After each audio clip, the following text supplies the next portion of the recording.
देखिए, आज हम आपके लिए एक पृथ्वी की आंतरिक संरचना से ही संबंधित दूसरी क्लास जो है वो लेके आए हैं और वो है भूकंपीय तरंगों के अनुसार पृथ्वी की आंतरिक संरचना। तो आज का हमारा जो टॉपिक है भूकंपीय तरंगों के अनुसार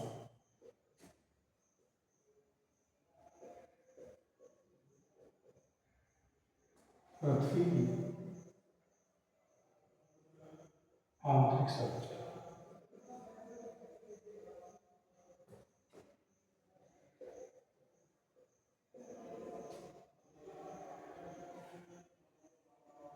भूकंपीय तरंगों के अनुसार पृथ्वी की आंतरिक संरचना तो बड़ा ही महत्वपूर्ण वर्गीकरण है और सर्वमान्य आधुनिक वर्गीकरण इसे हम कह सकते हैं, जो सबसे ज्यादा इस समय मान्यता प्राप्त वर्गीकरण है। इससे पहले हमने स्पेस का वर्गीकरण भी पढ़ा था और स्पेस के वर्गीकरण को अच्छे से समझा था और उस वर्गीकरण में हमने पृथ्वी की आंतरिक संरचना को जानकारी के साधनों के बारे में भी चर्चा कर ली थी कि पृथ्वी की आंतरिक संरचना को जानने के जो साधन है उसमें प्रत्यक्ष साधन या अप्रत्यक्ष साधन, इसमें भी आप बांट के पढ़ सकते हो और इसके अलावा प्राकृतिक और अप्राकृतिक साधनों में बांट करके उनको पढ़ सकते हैं, जिसमें हमने ज्वालामुखी की बात की थी, हमने भूकंप की बात की थी, जो कि हमारे प्रत्यक्ष साधनों में आते हैं, ज्वालामुखी और भूकंप दोनों ही। अप्रत्यक्ष साधनों में हमने तापमान, घनत्व, दाब, गुरुत्वाकर्षण आदि की हमने बातें भी की थी। इसके अलावा उल्कापिंड को भी हमने जाना था। भूकंपीय तरंगों के अनुसार हम पृथ्वी की आंतरिक संरचना को अगर जानने की बात करें तो हम देखते हैं कि सबसे पहले तो हम एक सिंपल सी बात करते हैं भूकंपीय तरंगों की, कि जो भूकंपीय तरंग है, ये भूकंपीय तरंग क्या है। देखिए, पृथ्वी के आंतरिक भाग में जैसे संवहनीय तरंग हमने देखी थी, तो पृथ्वी के आंतरिक भाग में कुछ तरंगें संचालित होती हैं और ये जो तरंगें संचालित होती हैं ये जहां से संचालित होती हैं, जहां से तरंगें चलना प्रारंभ होता है उसे भूकंप मूल कहते हैं, फोकस कहते हैं। और जहां सबसे पहले ये तरंग धरातल पर आकर जिस भाग से टकराती है, जिस क्षेत्र से टकराती है, उसे अधिकेंद्र कहते हैं, यानी एपिसेंटर कहते हैं। भूकंपीय तरंगों की स्थिति अगर हम देखें, जैसे ये हमारी पृथ्वी का क्षेत्र है, इस क्षेत्र में यहाँ से अगर भूकंपीय तरंगें जो हैं वो संचालित हुई है, यानी यहाँ से जो भूकंपीय तरंगें वो संचालित हुई हैं, तो जिस स्थान से भूकंपीय तरंगें चलती हैं, यह जो स्थान होता है यह सीमा परत में, या फिर इसको हम कह सकते हैं कि मेंटल वाले भाग में ऊपर स्थित होता है, जहाँ लिक्विड फॉर्म में लावा मिलता है तरल पदार्थ में, वहां से तरंगें संचालित होती हैं। और जहां से तरंगें संचालित होती हैं इस वाले भाग को हम नाम देते हैं भूकंप मूल। भूकंप मूल भी बोल देते हैं या इसको हम फोकस भी बोल देते हैं, इसको हम फोकस भी बोल देते हैं। और 90 डिग्री का एंगल बनाते हुए जहां भी सबसे पहले तरंगें जिस पृथ्वी के भाग पर जाकर के संचालित होती हैं या जहां सबसे पहले जाकर के टकराती हैं उसे हम अधिकेंद्र बोलते हैं, अधिकेंद्र बोलते हैं। इसे हम एपी सेंटर भी बोलते हैं, एपी सेंटर भी हम इसे बोल सकते हैं, या भूकंप अधिकेंद्र या एपी सेंटर भी बोलते हैं। अब ये जो तरंगें होती हैं ये यहाँ से बाद में, यहाँ के बाद में ये पृथ्वी पर इस तरीके से जो है गति करती हैं और हर एक भाग में जो है वो संचालित होती हैं। लेकिन इन तरंगों की जो स्थितियां होती हैं वो अलग अलग होती हैं और उनके गुणों के आधार पर, उनके स्वभाव के आधार पर इन तरंगों को 3 भागों में बांटा गया है। 3 भागों में इन तरंगों को बांटा गया है, जिसमें एक है पी तरंग, एक है एस तरंग, एक है एल तरंग। मुख्य रूप से पी तरंग को प्राथमिक तरंग भी कहा जाता है और एल तरंग को सेकेंडरी तरंग भी कहा जाता है, या द्वितीयक तरंग भी कहते हैं, द्वितीयक तरंग भी कहते हैं। और ये जो होती है वो धरातलीय तरंगें कहलाती हैं, धरातलीय तरंग इनको बोलते हैं। तो हमने देखा कि पी और एस तरंग, एस और एल जो तरंग है ये भूकंपीय तरंग है, जिनको इनकी गति के आधार पर, इनके स्वभाव गुणों के आधार पर इनको बांटा गया है। इन तरंगों की कुछ खास विशेषताएं हैं, उन विशेषताओं की अगर हम बात करें तो हम पाते हैं कि जो पी तरंग होती है, पी तरंग जो होती है उसकी विशेषता होती है कि ये ठोस में, तरल में और द्रव, ठोस, तरल और गैस में ये गति करती है।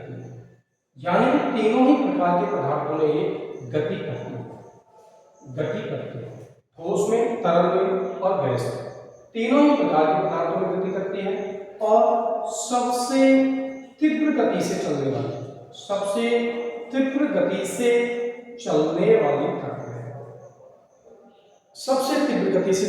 तरंगें हैं और पृथ्वी पर सबसे पहले पहुंचने वाली तरंगें भी कौन सी हैं? पी तरंग ही मानी जाएगी, क्योंकि इनकी गति सबसे तेज होती है, सभी प्रकार के पदार्थों में गति करती है। एस तरंगों की अगर हम बात करें तो हम पाते हैं जो एस तरंग एक सेकेंडरी तरंग है, ये केवल ठोस में गति करती है, केवल ठोस में गति करती है, केवल ठोस में गति करती है, ठोस में गति करती है और अन्य प्रकार के पदार्थों में लुप्त हो जाती है, गति नहीं करती है। दूसरी बात उनकी जो गति होती है वो पी तरंग से कम होती है। इनकी गति कैसी होती है? पी तरंग से कम होती है। इसी प्रकार से जो एल तरंगें होती हैं ये केवल धरातल पर, केवल कहाँ गति करती हैं? केवल धरातल पर चलती हैं और सबसे विनाशकारी होती है, क्योंकि धरातल पर ही चलती हैं इसलिए सबसे विनाशकारी होती हैं। इन्हें लव तरंगें भी कहा जाता है, रिले तरंग या लव तरंग भी इनको कहते हैं। अब हमने देखा कि पी, एस और एल इन तरंगों की स्थितियां अलग अलग हैं। कोई ठोस में गति ही करती है, कोई ठोस तरल गैस में भी गति करती है, कोई धरातल पर चलती है, किसी की गति बहुत अधिक होती है, किसी की गति कम होती है, किसी की सबसे कम गति होती है। जैसे इसकी गति की अगर हम बात करें तो 7 से 8 किलोमीटर 9 किलोमीटर प्रति सेकंड की गति से ये गति करती है, यानी कि इसकी जो गति होती है वो 7 से 8 किलोमीटर प्रति सेकंड की गति होती है। जबकि यहाँ अगर हम देखें तो 4 से 5 किलोमीटर प्रति सेकंड की गति से ये गति करती है, जबकि ये 3 किलोमीटर प्रति सेकंड की गति से ये चलती है। तो इनकी गतियां भी अलग है। इन भूकंपीय तरंगों का इस तरीके से हम पृथ्वी पर चारों तरफ जो फैलाव है और धरातल पर जहां जहां ये टकराती है वहां वहां इन तरंगों से भूकंप के झटके महसूस किए जाते हैं। जहां जहां ये टकराती है उन भागों में भूकंप के झटके महसूस किए जाते हैं। लेकिन एक और भी एक बात आती है इसमें, जिसको हम बोलते हैं भूकंप छाया क्षेत्र।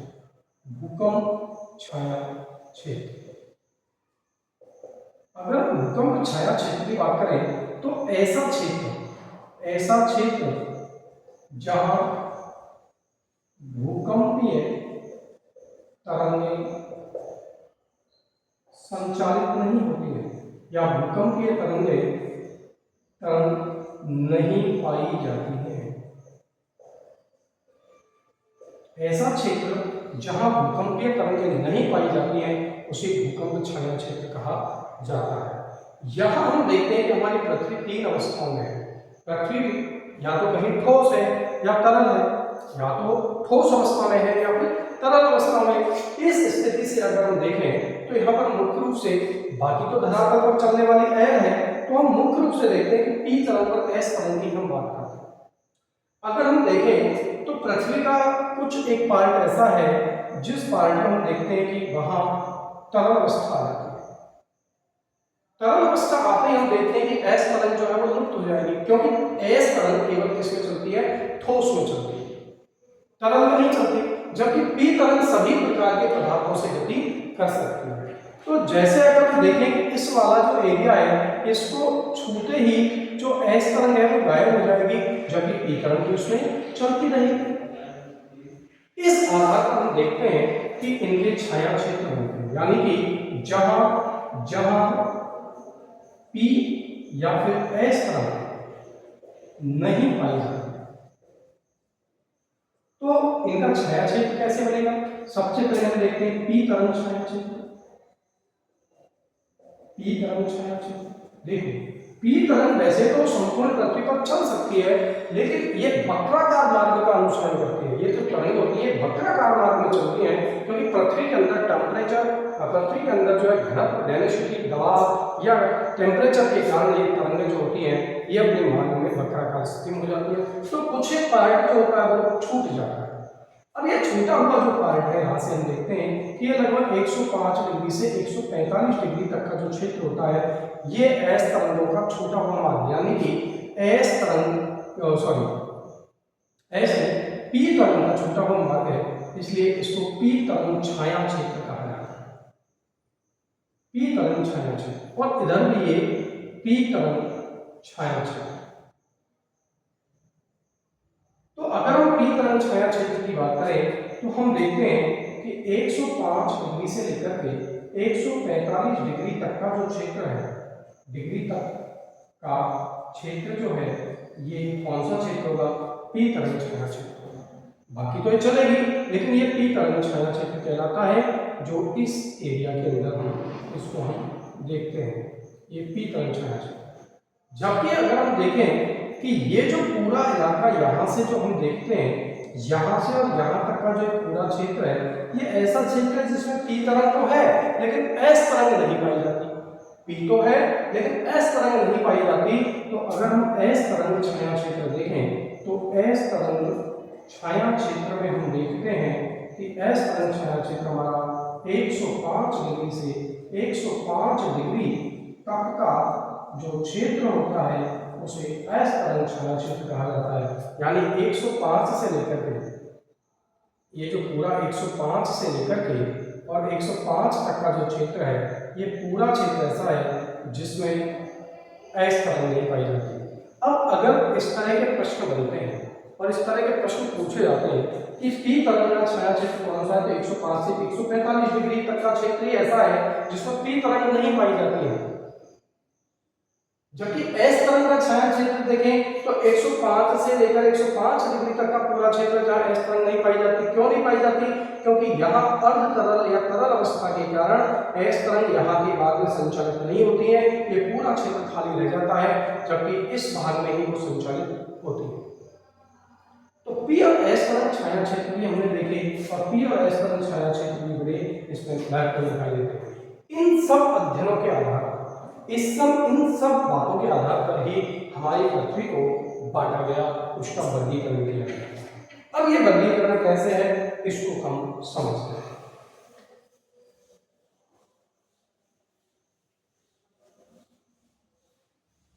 भूकंपीय तरंगों के आधार पर जो पृथ्वी की आंतरिक संरचना है उसको हम देखते हैं कि 3 भागों में पृथ्वी की पार्ट को बांटा गया है। पृथ्वी की आंतरिक संरचना को देखते हैं हम, 3 पार्ट इसके हैं, 3 भागों में इसको बांटा गया है। और जो 3 भाग हैं वो कौन कौन से हैं? तो एक जो भाग है आपका वो है क्रस्ट। इस क्रस्ट को हम भूपर्पटी भी कहते हैं, भूपर्पटी। एक जो भाग है वो है मेंटल,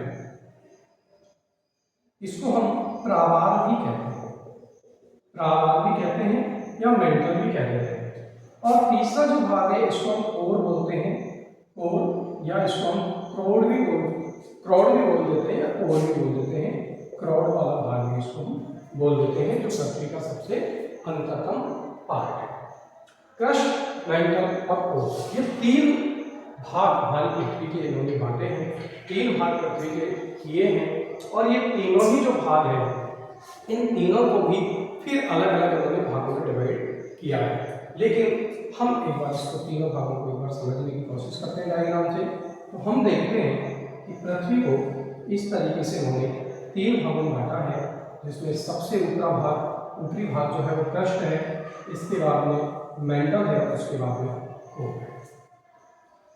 यहाँ पर ये वाला जो भाग है, इस वाले भाग को हम नाम देते हैं क्रस्ट है। ये वाला जो भाग है ये मेंटल है, और ये वाला जो भाग है कोर है। ये 3 भाग हैं। अब इन तीनों भागों को लेकर के वो इसको भी अलग अलग भागों में डिवाइड कर देते हैं। कि क्रस्ट को भी 2 भागों में बांटते हैं, जिसको ऊपरी क्रस्ट और निचला क्रस्ट कहा जाता है। मेंटल को भी 2 भागों में बांट देते हैं, जिसको ऊपरी मेंटल और निचला मेंटल कहा जाता है। कोर को भी 2 भागों में बांट देते हैं, जिसको ऊपरी कोर और निचला कोर कहा जाता है। क्रस्ट की अगर हम बात करें तो क्रस्ट की गहराई को लेकर के अगर हम देखें तो हम देखते हैं कि इसकी जो गहराई है वो कहीं ना कहीं 0 से और 35 किलोमीटर तक या कहीं कहीं 33 किलोमीटर तक भी इसकी गहराई को माना है। औसत रूप से इसकी गहराई 0 से लेकर के 35 किलोमीटर तक हम देख सकते हैं। मेंटल की जो गहराई है ये गहराई हम देखते हैं 2900 किलोमीटर तक, और हम कोर को देखते हैं तो 6378 या फिर कहीं 6371 किलोमीटर भी ये मिलता है। इस हम गहराई को देखें तो यहाँ इसकी इस तरीके से इसको डिफाइनेशन किया है। तो ये हमारी होती है इसकी गहराई।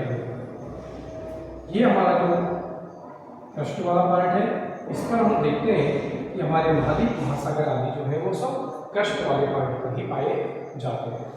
अगर हम कोर को दो भागों में बांट लें, अगर हम कोर को दो भागों में बांट लें तो यहाँ हम देखते हैं 5150 किलोमीटर तक की जो गहराई है वो ऊपरी कोर और निचले कोर को हम देख सकते हैं। इसी तरीके से अगर हम मेंटल को भी बांट लें तो मेंटल में भी हम देखते हैं कि यहाँ 700 किलोमीटर तक की गहराई जो है वो यहाँ पर देखी जाती है। तो इस तरीके से इसको हमने अलग अलग भागों में बांट दिया है। अब हम यहाँ पर अगर हम कृष्ण को देखें तो कृष्ण की अगर हम बात करें तो इसकी एक तो हो गई गहराई को लेकर के बात, गहराई को लेकर के बात, और गहराई हमने देखी इसकी तीन। एक तो हम औसत गहराई की बात करते हैं तो औसत हम गहराई देखते हैं 0 से लेकर 35 किलोमीटर तक इसकी गहराई है। लेकिन ये गहराई भी दो प्रकार से है।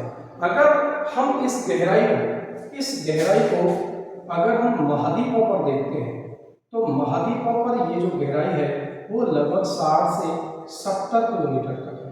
जबकि अगर हम महासागरों में इसकी बात करेंगे तो महासागरों में ये जो गहराई है ये लगभग मात्र 5 किलोमीटर तक मानी जाती है। यानी महाद्वीपों के नीचे अगर हम यहाँ महाद्वीप, अगर हम इसको मान लें ये महाद्वीप है और यहाँ हम इस वाले भाग को मान लें कि ये महासागर है,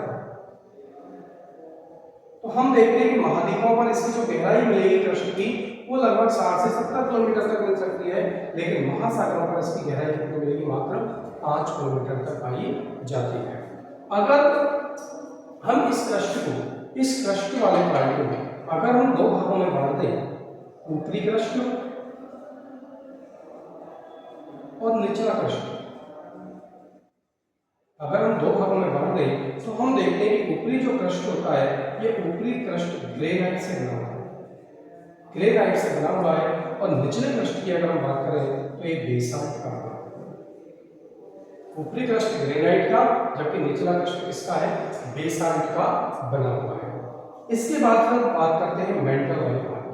अगर हम मेंटल वाले भाग की बात करें तो हम पाते हैं कि मेंटल वाला जो भाग है, इस मेंटल वाले भाग को भी हम दो भागों में बांटकर या फिर 3 भागों में बांटकर इसका अध्ययन कर सकते हैं। अगर हम इसको 3 भागों में बांटते हैं तो हम देखते हैं कि एक तो इसकी जो है यहाँ मोहो यानी कि 35 से लेकर के हम 200 किलोमीटर, एक तो 200 किलोमीटर तक का भाग आता है, एक 200 से 700 किलोमीटर तक का भाग आता है, और एक जो भाग है वो हम देखते हैं 700 किलोमीटर से लेकर के और 2900 किलोमीटर तक। इस तरीके से हम इसको 3 भागों में बांटकर भी पढ़ सकते हैं। मेंटल वाला जो टावर वाला पार्ट है इसे हम 3 भागों में बांट सकते हैं, जिसमें 35 से लेकर 200 किलोमीटर तक, 200 से लेकर 700, 700 से लेकर के 2900 किलोमीटर तक पार्ट आता है। लेकिन इस मेंटल की एक विशेषता खास ये भी है, इस मेंटल वाले पार्ट की एक विशेषता ये भी है कि यह इसका जो ऊपरी भाग है, ये ऊपरी भाग अर्ध तरल अवस्था में पाया जाता है। मेंटल का जो ऊपरी भाग है वो अर्ध तरल अवस्था में पाया जाता है। यानी कि हम कह सकते हैं कि इसका जो ये वाला जो पार्ट है, इस वाले पार्ट को हम कह सकते हैं कि ये एक तरीके से मैग्मा चैम्बर कहलाता है, या फिर इसको हम दुर्बलता मंडल कह सकते हैं। यानी कि मेंटल का जो ऊपरी भाग है ये अर्ध तरल अवस्था में है, जिसे हम क्या कह सकते हैं? दुर्बलता मंडल कह सकते हैं। और यहीं से ज्वालामुखी उद्गार होता है, यहीं से ज्वालामुखी उद्गार की जो क्रिया होती है, उद्गार जो होता है या उद्गार की क्रिया क्रिया यहीं से होती है, यहीं से होती है। तो ये मेंटल वाला पार्ट है और इसको निचला भाग है तो ठोस में है, लेकिन ऊपरी भाग अंदर तरल में पाया जाता है। और यह जो दुर्बलता मंडल है, इस दुर्बलता मंडल को भी हम ये भी कह सकते हैं कि ये दुर्बलता मंडल जो है वो लगभग 300 से 400 किलोमीटर तक का एरिया में पाया जाता है। और ये NCERT के द्वारा इसको बताया गया है कि दुर्बलता मंडल जो है वो 300 से 400 किलोमीटर तक के एरिया में पाया जाता है। इसके बाद में हम देखें 2900 किलोमीटर तक का भाग मेंटल का है और मेंटल से नीचे हम देखते हैं तो कोर आता है और कोर से निचला भाग जो है वो निचला कोर है जो कि 63 से 78 किलोमीटर तक पाया जाता है।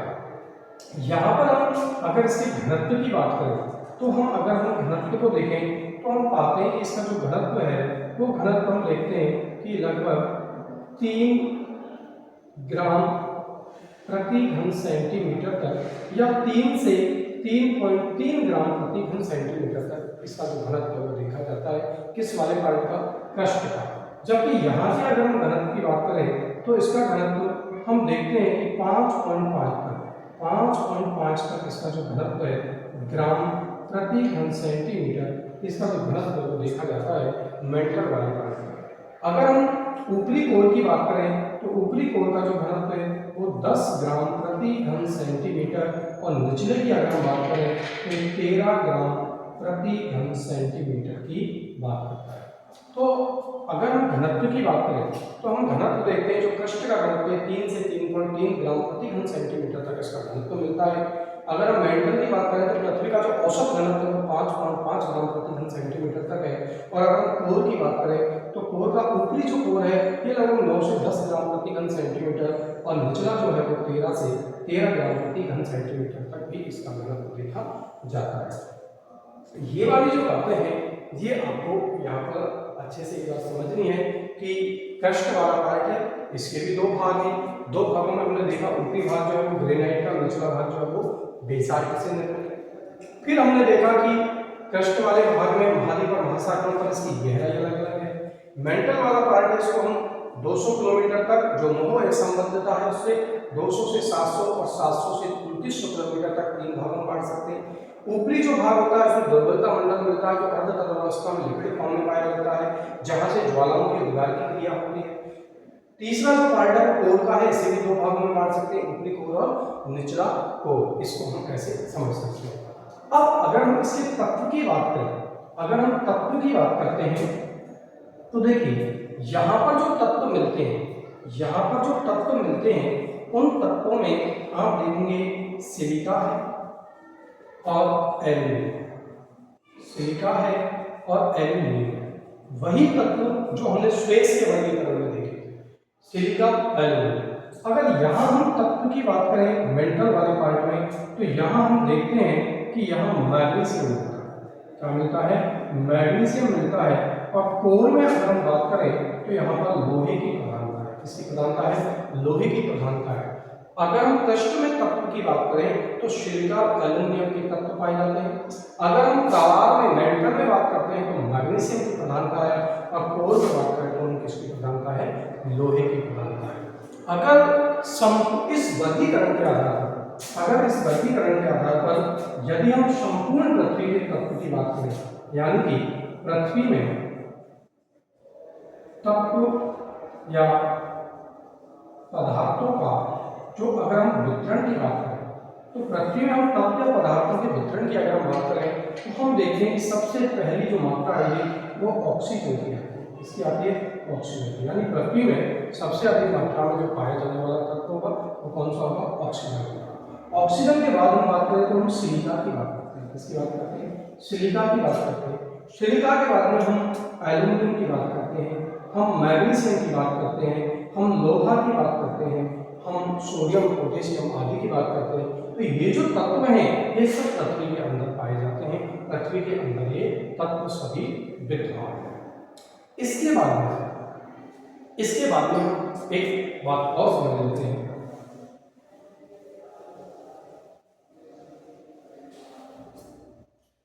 कि जो तरंगों की गति है, इधर से हम करते हैं इसे,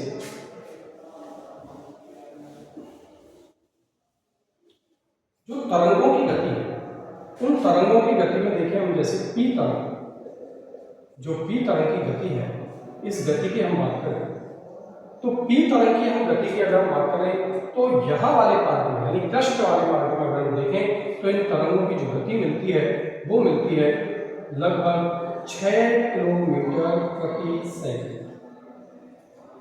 अगर हम पृष्ठ में बात करें, ये पृष्ठ में हम बात करें, अगर हम पृष्ठ में बात करें तो 6 किलोमीटर प्रति सेकंड, और 6 किलोमीटर से हम इसे मान सकते हैं लगभग 6.9 किलोमीटर प्रति सेकंड।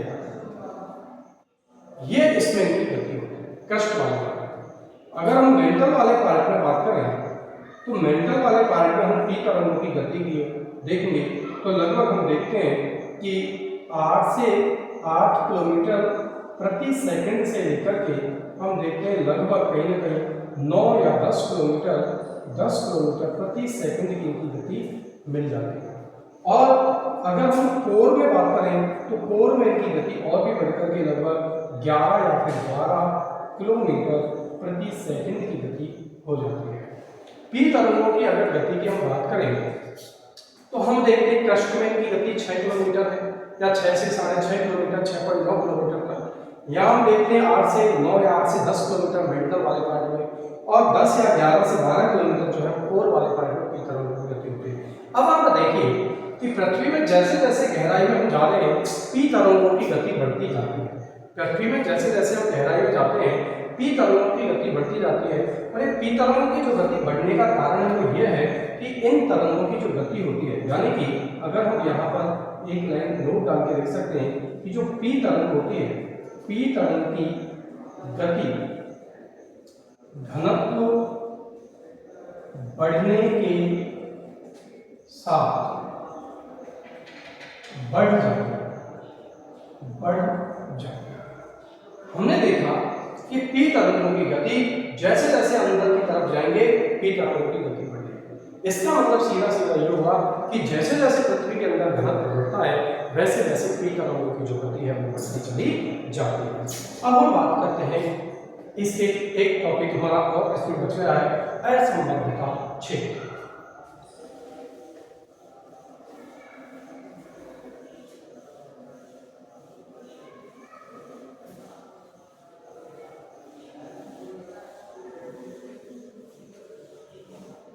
असंबद्धता क्षेत्र देखो,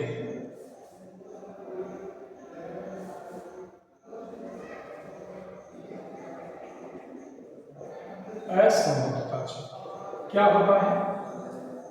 असंबद्धता क्षेत्र क्या होता है? तो असंबद्धता या उसको डिसकंटिन्यूटी जोन बोलते हैं। असंबद्धता क्षेत्र वह होता है जहां पृथ्वी के घनत्व, टेम्परेचर या दबाव में भिन्नता देखी जाती है, और भिन्नता के कारण उसकी जो परतें हैं उनमें अंतर आ जाता है, और ये दो परतों के बीच के संक्रमण क्षेत्र के रूप में भी जाना जाता है। यानी कि पृथ्वी की दो परतों के बीच संक्रमण क्षेत्र, पृथ्वी की दो परतों के बीच का एक ऐसा क्षेत्र होता है संक्रमण क्षेत्र होता है। तो इसे हम पृथ्वी की दो परतों के बीच का संक्रमण क्षेत्र भी इसको हम मान सकते हैं, या पृथ्वी की दो परतों के बीच का संक्रमण क्षेत्र भी हम इसे कह सकते हैं। यहाँ पर आप देखिए कि हमारे जो असंबद्धता क्षेत्र है ये 5 प्रकार है। कितने हैं ये? 5 है। असंबद्धता क्षेत्र कितने हो गए आपके? 5 है। अब कौन कौन से असंबद्धता क्षेत्र है इनकी हम बात कर लेते हैं एक बार। तो देखिए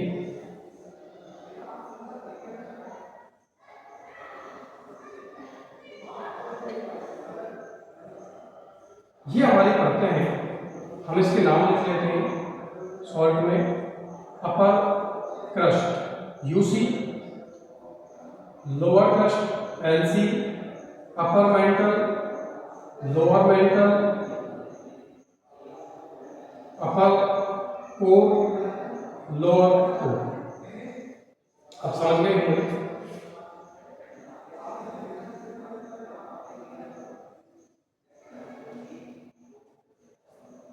अपर को क्रस्ट, लोअर क्रस्ट,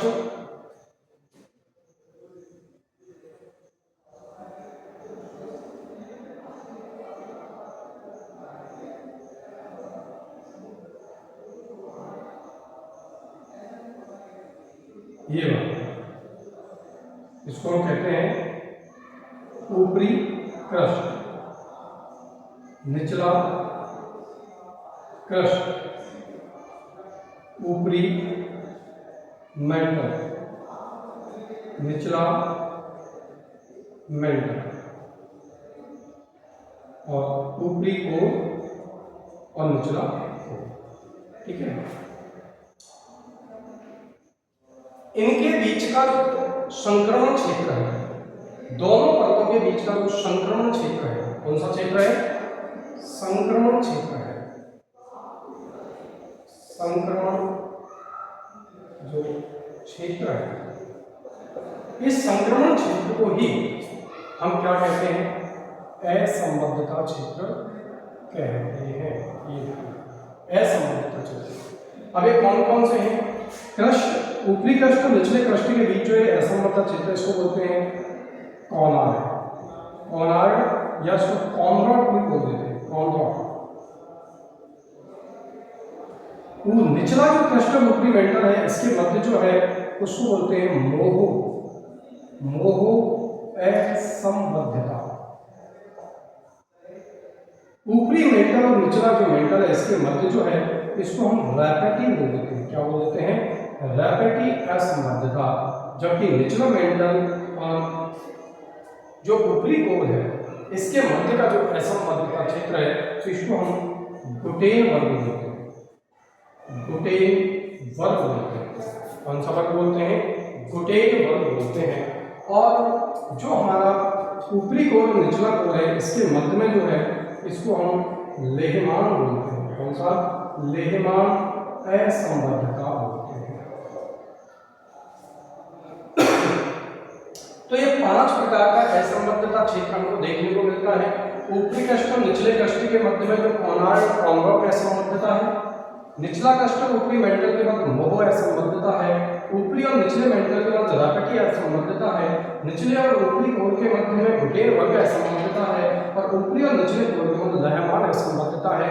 ये असंबद्धता क्षेत्र क्या होता है? पृथ्वी की 2 परतों के बीच का जो संक्रमण क्षेत्र होता है, उसको असंबद्धता क्षेत्र बोला जाता है, जो इनको अलग करता है आपस में किसी भी तत्व से लेकर के।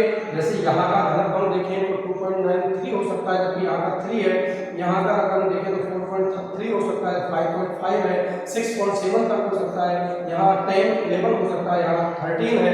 तो ये जो डेंसिटी है, ये जो प्रेशर है, ये टेम्परेचर है, इसके आधार पर इन क्षेत्रों को अलग अलग करने वाली जो असंबद्धता है, ये इस नाम से जानी जाती है। और इन असंबद्धता क्षेत्रों की जिन जिन विद्वानों ने खोज की, जिन्होंने पहचान की थी, उन्हीं के आधार पर इन असंबद्धता क्षेत्रों का नाम भी रखा गया है। तो इस प्रकार से प्यारे विद्यार्थियों, आज हमने पृथ्वी की आंतरिक संरचना को समझा। पृथ्वी की आंतरिक संरचना में हमने इससे पहले स्पेस के वर्गीकरण को समझा था। पृथ्वी की आंतरिक संरचना में अब हमने भूकंप के तरंगों के आधार पर पृथ्वी की आंतरिक संरचना को समझा। दोनों ही वर्गीकरण बड़े ही महत्वपूर्ण है एग्जाम की दृष्टि से, दोनों ही वर्गीकरण को पढ़ते रहिए। और इसके बाद हम आगे अगली क्लास के साथ में फिर मिलेंगे, तब तक आप पढ़ते रहिए।